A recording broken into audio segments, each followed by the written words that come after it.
अगर पत्रकार महोदय कल को आपकी बेटी का बलात्कार होता, तुम सरकार को बोलोगे या 112 पे कॉल करोगे या थाने जाओगे, कोर्ट जाओगे, मेरी बच्ची का बलात्कार हो गया?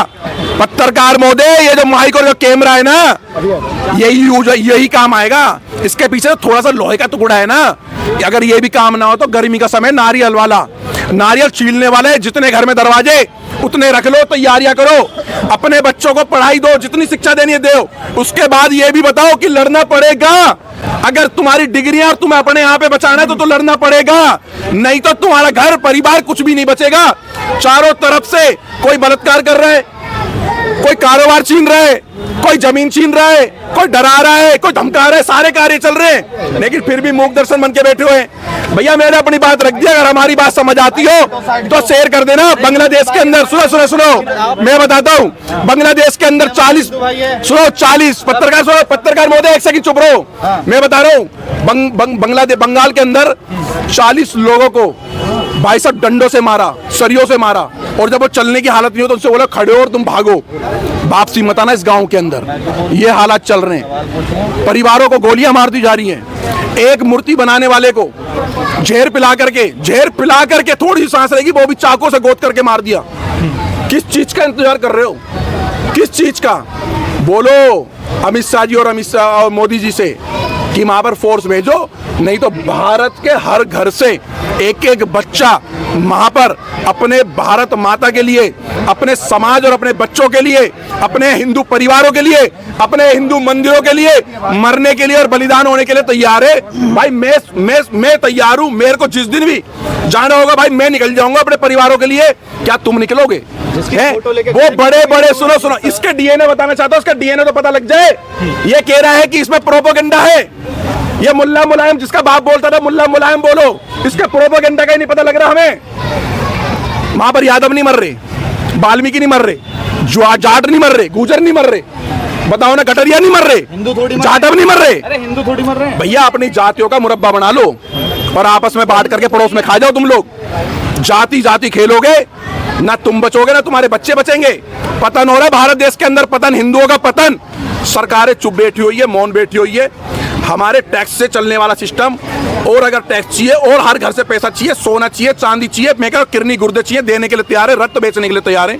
अपनी फोर्स भेजो वहां पर, अगर नहीं भेज सकते तो हर घर से एक बच्चा भेजो। जय श्री राम, जय गौ माता। उनका कहना है कि इस हिंसे का पीछा ऐसे कैसे कहना, पीछे भारतीय जनता पार्टी की सरकार है। देखिए मैं आपके सवाल का जवाब दूंगा जी, लेकिन उससे पहले मैं 2 मिनट एक बात कहना चाहता हूँ। 1905 में जब बंगाल के विभाजन की रूपरेखा अंग्रेजों ने तय की, तो सबसे पहले इस देश में उन्होंने कोशिश की कि धार्मिक आधार पर इस देश को विभाजित करने की कोशिश की जाए, और उसका परिणाम ये निकला कि संपूर्ण बंगाल, मैं आपको बंगाल के अस्तित्व से पहले परिचित करवाना चाहता हूं, संपूर्ण बंगाल हुगली नदी के तट पर पहुंचा और उसने उस विभाजन का विरोध किया, और अमार सुनार बंगला जो है वहां पे सामूहिक रूप से गाया गया, जो बाद में एक इस्लामिक देश बांग्लादेश का राष्ट्रगान भी बना।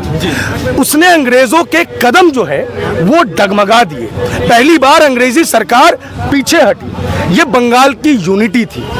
लेकिन उसके बाद अंग्रेजों को यह समझ में आ गया कि अगर इस देश पे लंबे समय तक राज करना है तो इस यूनिटी को तोड़ना होगा, और यूनिटी को तोड़ने के लिए उन्होंने शुरू किया मुस्लिम अपीजमेंट। सबसे पहले मुस्लिम तुष्टीकरण का दौर वहीं पे शुरू हुआ, और उस चीज के लिए क्या किया गया?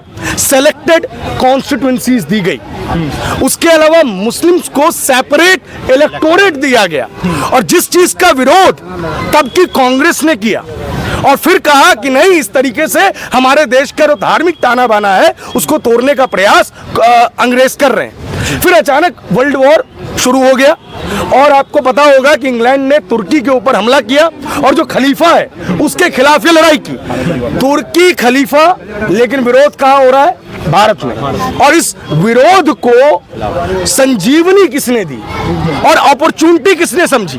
अपॉर्चुनिटी समझी कांग्रेस पार्टी ने, महात्मा गांधी ने, और उन्होंने अंग्रेजों द्वारा जो सेपरेट इलेक्टोरेट दिया मुस्लिमों को, उसका समर्थन कर दिया। और पहली बार कांग्रेस पार्टी ने जो मुस्लिम तुष्टीकरण की आग लगाई वो आज तक चल रही है। हम वापस आते हैं देश के विभाजन पर। एक मोहम्मद अली जिन्ना इस देश का विभाजन विभाजन नहीं कर सकता था। और जो टू नेशन थ्योरी है, वो टू नेशन थ्योरी क्या इस चीज के लिए है कि हर रिलीजन को अपना अलग देश दिया जाए? सवाल गलत है। जवाब इसका यह है कि इस देश का विभाजन धर्म के आधार पर नहीं हुआ, इस्लाम के आधार पे हुआ।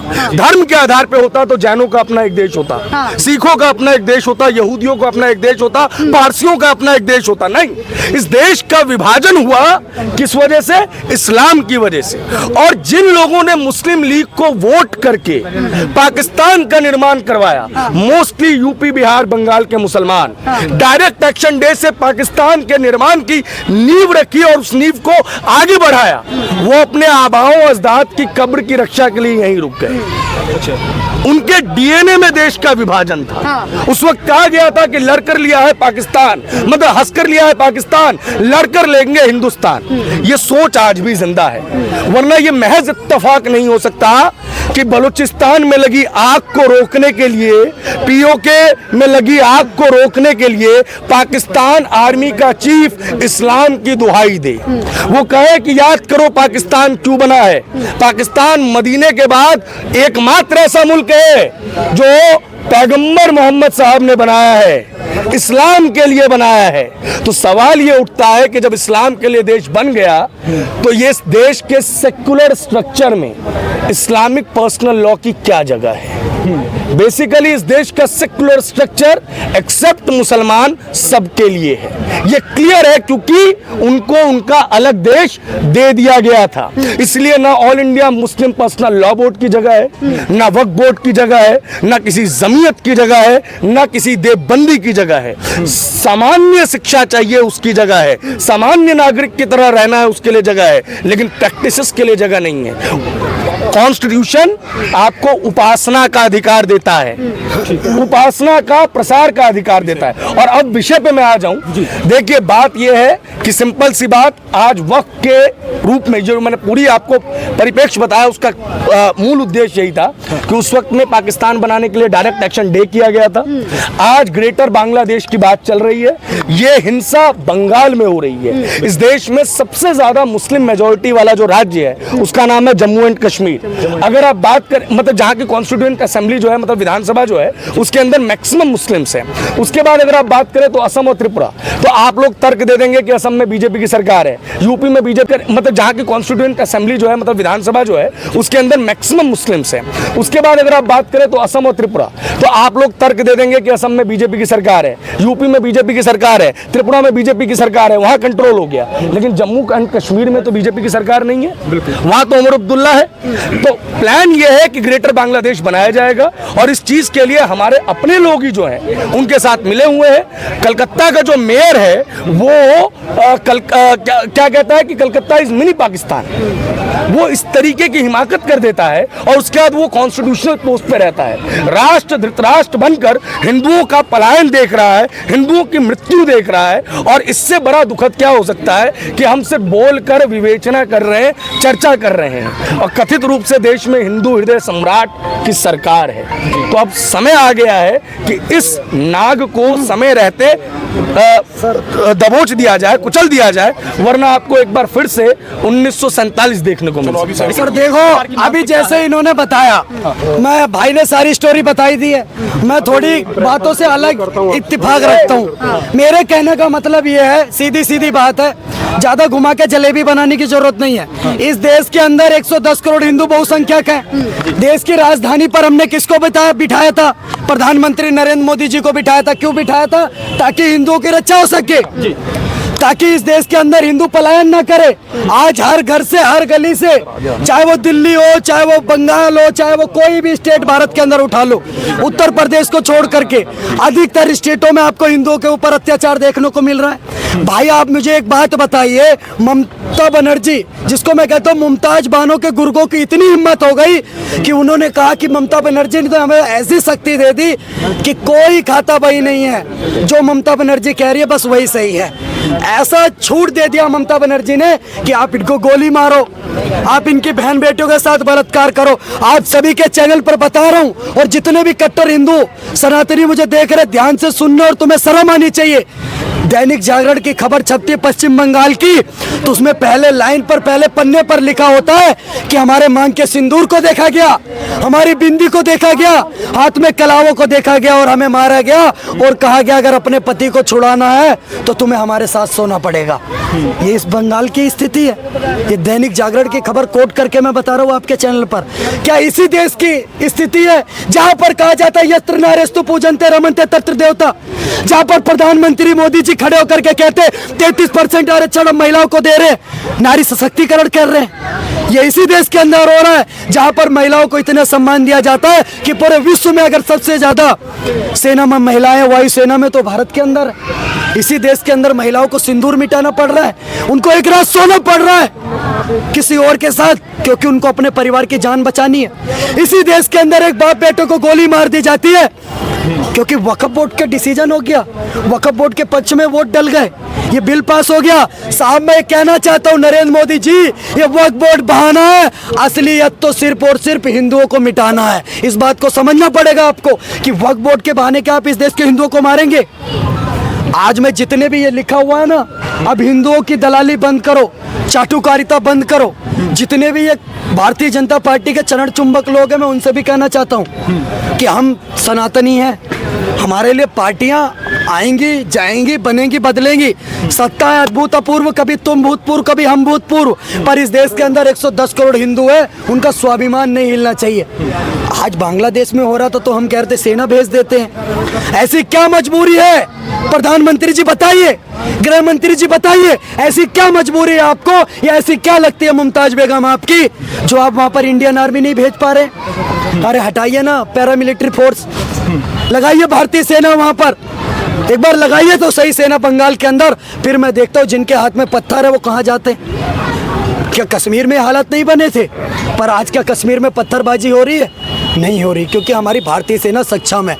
ममता बनर्जी खड़े होकर के, मैं कहता हूँ मुमताज बेगम को थोड़ी तो शर्म आनी चाहिए, खड़े होकर के कह रही है बीएसएफ करवा रही है सब कुछ, बीजेपी करवा रही है, बीएसएफ करवा रही है। अरे बीजेपी करवा रही है, अगर बीजेपी भी ये कृत्य करवा रही है तो मैं कहता हूँ हाथ जोड़ के कहता हूँ वोट बैंक की और तुष्टीकरण की राजनीति के लिए कितना गिरोगे? अभी तो बंगाल में बहुत दिन है चुनाव के, कितने हिंदुओं की लाश पर राजनीति करने का काम करोगे? अगर ये सरकार सक्षम नहीं है तो आकर के एक बार बोल दे पब्लिकली कि हमारे बस का रोग नहीं है, इस देश के 110 करोड़ हिंदू सक्षम है, ये जिस भाषा में समझेंगे इनको इसी भाषा में समझा देंगे। ये बिल्कुल सही कहा योगी आदित्यनाथ जी ने, ये लातों के भूत है, ये बातों से मानने वाले नहीं है। इनको आवेदन और निवेदन करने की जरूरत नहीं है, इनको सिर्फ दे और जनादन की भाषा समझ में आती है, इनको बुलडोजर की भाषा समझ में आती है, इनको तलवारों की भाषा समझ में आती है। अगर हिंदू अब जो है जागेगा, देखिए हम कोई हिंदू को जगाने के लिए यहाँ पर ताली नहीं बजा रहे कि एक बार हिंदू जागो, तो ये हिंदू नपुंसक है, ये हिंदू सोता रहा, हमें इसको जगाने की जरूरत नहीं है। पर वहाँ जितनी भी बहन बेटियां हैं जिनके साथ गलत हो रहा है, जिस परिवार ने बच्चा खोया, जिस महिला ने अपना पति खोया, किसी ने अपना बेटा खो दिया, आज हम उनके परिवारों के साथ खड़े हुए, हम उनके साथ खड़े हुए जो 5000 लोग पश्चिम बंगाल में अपने स्टेट में अपना घर खाली करके दर बदर की ठोकरें खाने का काम कर रहे हैं, हम उनके साथ खड़े हुए। अगर सरकार उनका संरक्षण नहीं कर सकती तो आके डंके के चोट पर बोलेंगे, हम घरों से निकल लेंगे और इनके तलवार की नोक पर जिन्होंने सलवार पहनी है ना, इनको दोबारा सलवार ना पहना दी, इन छोटा लंबा कुर्ता छोटा पजामा, दिन में अब्बू रात में मामा, ये देश के अंदर चलने नहीं देंगे। इनको जो भाषा समझ में आती वो भाषा समझाएंगे।